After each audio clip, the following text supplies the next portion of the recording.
Thank you for joining us on our Beginner's Path series on the path of the flatfoot. Today, for episode 3, we're going to be talking about the fascia forest. This is going to be about discovering the body's hidden web of connection. Welcome back, traveler. Today, you enter one of the most mysterious realms on the path of the flatfoot, the fascia forest, a place woven with glowing threads where the very structure of your body whispers with memory. Imagine stepping into a forest at dawn.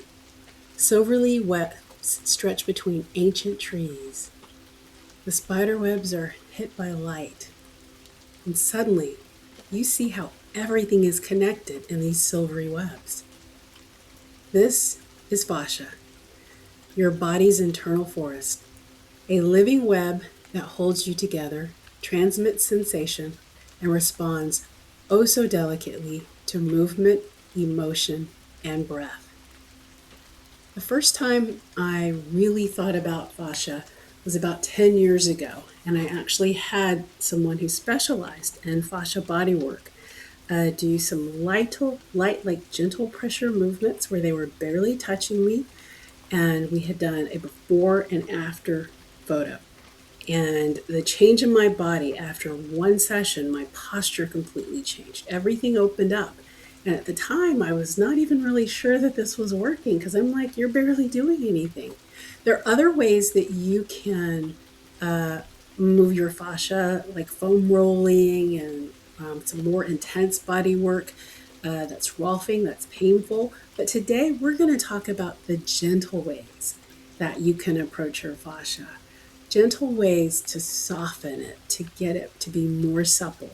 And like I did in the past couple of episodes, I'm just going to give you some simple little things that you can do that won't take but a few minutes to be able to get you into healing and working with these areas.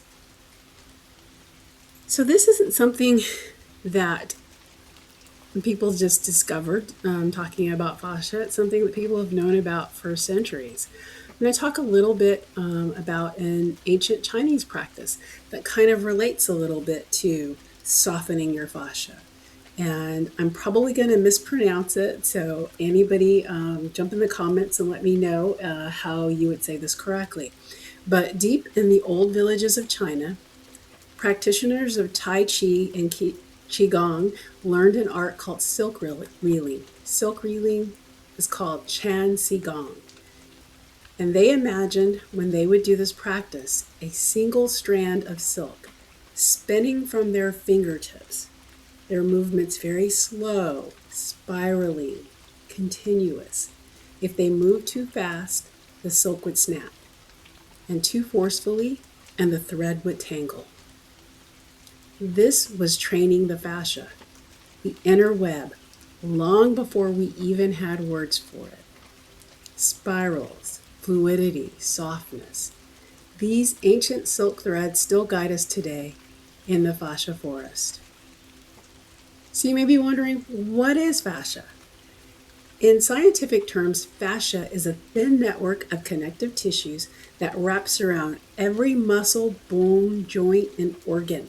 Think of it almost like you've got like a mesh of spider webs kind of running between things, holding things together. That's the scientific definition of fascia. But here in the path of the flatfoot, we're going to be speaking of it more as the inner silk of your being.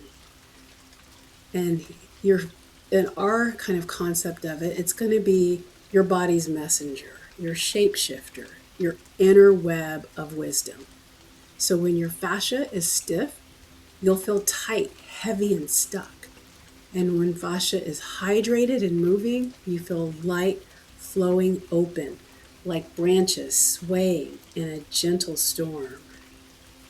And it's such a very nuanced thing that you won't even notice it until you start working with it and focusing on softening it up, what a difference it makes.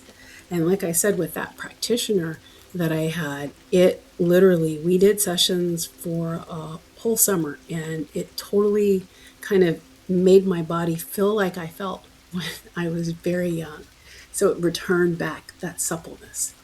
So I'm going to give you 3 simple concepts and ideas of tips that you can do that only take a few minutes that will help you to nourish your fascia. And this is going to be very similar to our previous discussions in the series, where I'm going to kind of give them names that are in line with what we're talking about today.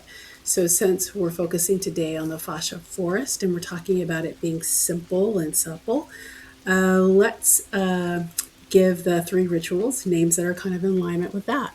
So the first one we're going to look at, I'll call the dewdrop sway. This is super beginner friendly, something that anyone can do, and it doesn't require a lot of motion even. And I named it the dewdrop sway because I'm thinking of like a dewdrop on a leaf blowing in the wind and just kind of gently moving. So what you're going to do for this is you'll stand up tall and you're going to gently sway side to side like grass in a breeze, just barely moving, just kind of like a gentle rocking. Keep the motion tiny, almost imperceptible. This movement hydrates and wakes the fascial web. It's just a gentle sway. There's some really simple things we can do that will totally change our lives. I mean, who doesn't have time to do a gentle sway, maybe while you're brushing your teeth in the morning? And just remember, just take a few seconds and just sway really lightly, and you're loosening things up. Now let's move into something that's a little more intense of a movement. This one we'll call the willow wave. This is more about fascial mobilization. So you'd lift one arm overhead and then slowly ripple it down as though moving underwater. And let your torso follow in a soft spiraling wave. Fascia loves spirals. And there's no right or wrong way to do this. You just wave. Wave your arms and just slowly ripple them down. And just remember, it's not like a great big wave like you're waving at somebody from across a basketball court or something, or a football stadium to get their attention.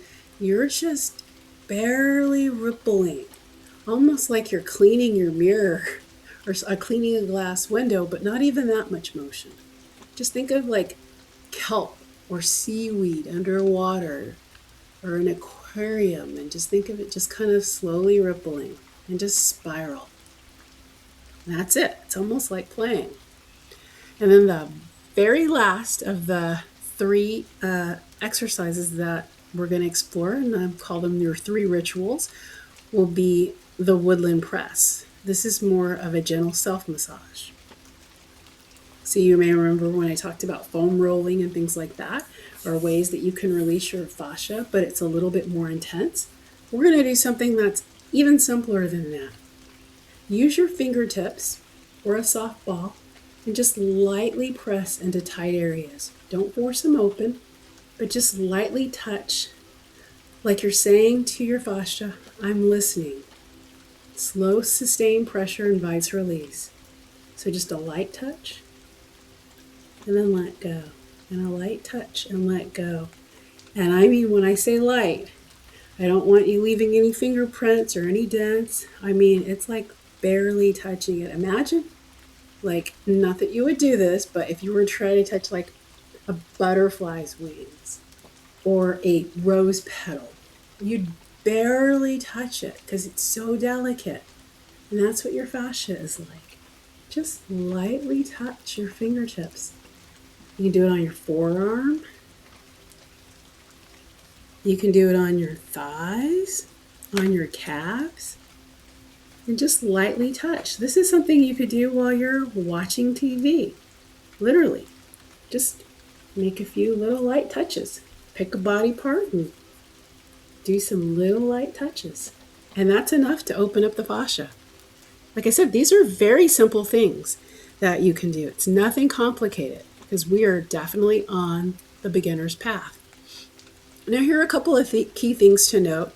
about what to avoid. And this is important. So, fascia does not like fast, jerky movements. Anything fast or jerky is not going to help to open up and loosen your fascia. It does not like aggressive foam rolling, like you're trying to get knots out your muscles. And don't try to force a release or push past pain. Fascia softens through attention, not ambition. If stretching is like opening a door, fascial work is like coaxing a shy animal from the shadows with patience and gentle presence. I like to think of sometimes in the summertime we'll put water out for animals if it's like very dry. And for that, you want to make sure you're not around, that they have a safe space, and they're going to shyly approach and then get a little water, taste it, try it out. Then later on, they realize it's okay. They might bring some friends over. So think of it like that. It's that shy animal that's coming to get a little water. It's gentle, patient, and present. Doing it often is the most important thing. One of the last things we're going to talk about that's super important to fascia is hydration. Water, water, water. The magic of hydration when it comes to fascia. Drink water, yes, but also move frequently. Fascia hydrates not just through drinking, but through gentle movement that pumps fluid through the tissue. Every little movement you make waters your inner forest and gives that connective web, mobility, and suppleness. When I had the body work that I told you about for the fascia work, one of the key things that the therapist told me was drink tons of water. And I was super, super thirsty because she said when your fascia's tight and dry, think of it like dried out chewing gum. And then if you start working on it, it might get a little bit more supple like chewing gum, but you eventually want to just release it so it's soft and it's pliable. So think about it like that, and hydration is key to that. Get the water in by drinking it, but then get it into your fascia by those little light touches. Think of those little light presses we talked about, or making the spiral circling movements, anything flowing, or just a gentle sway. All those little things help to loosen up your fascia. So as you leave the fascia forest today, notice how your body feels. A little softer, a little more awake, like a forest breathing in rain. Your lantern guide pads beside you, tell glowing faint gold, whispering, small movements create deep awakening. Return whenever you need to feel connected again.